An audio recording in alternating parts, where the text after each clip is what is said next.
Mä olen Timo Kaunisto, mä olen 52-vuotias agronomi ja maaseutuyrittäjä, melko tuore hämeenlinnalainen.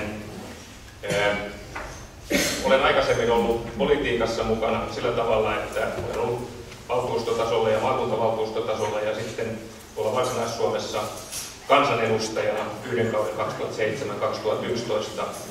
Ja keskusta on tämä mun nuorisoseurani, josta olen nyt sitten täällä Hämeessä ehdolla. Ja tähän kysymykseen, niin olen ehdottanut sellaista, että kun meillä on hyvin paljon tehtäviä, jotka on vaikea hoitaa joko yrityksien kautta tai sitten julkisen sektorin kautta, niin pitää löytää välimuotoja, jolla meillä kolmas sektori, eli yritykset ja pienet yhteisöt otetaan paremmin mukaan siihen toimintaan. Ja tarvitaan tällainen yhteistoimintasopimus, jolla oikeastaan tätä voitaisiin säädellä ja näitä tehtäviä jakaa. Ja tähän kuuluu esimerkiksi se, että meillä maaseudulla voisi olla kylätalkkari tai tämmöinen avustajajärjestelmä, jota rahoittaisivat julkinen sektori, avun tarvitsijat ja miksei myös yritykset yhdessä.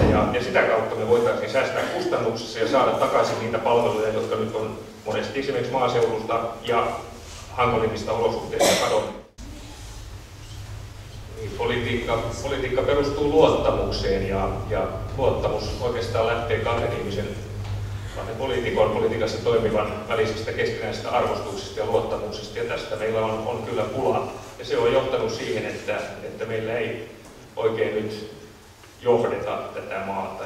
Ja tässä tarvitaan minusta uutta luottamuksen kulttuuria. Meillä on erittäin vaikeita asioita edessä.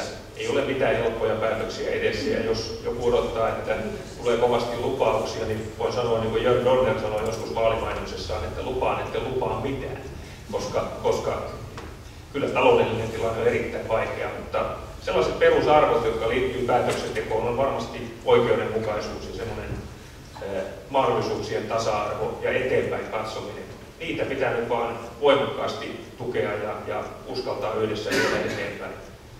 Pitkä tie on edessä, mutta luottamusta, johtajuutta nyt kaivataan. Ja niin kuin sanoin, niin seuraava torstai-tuokki on siellä keskusseurakuntatalossa Hiirastostaina. Mitäs Kristi haluaa?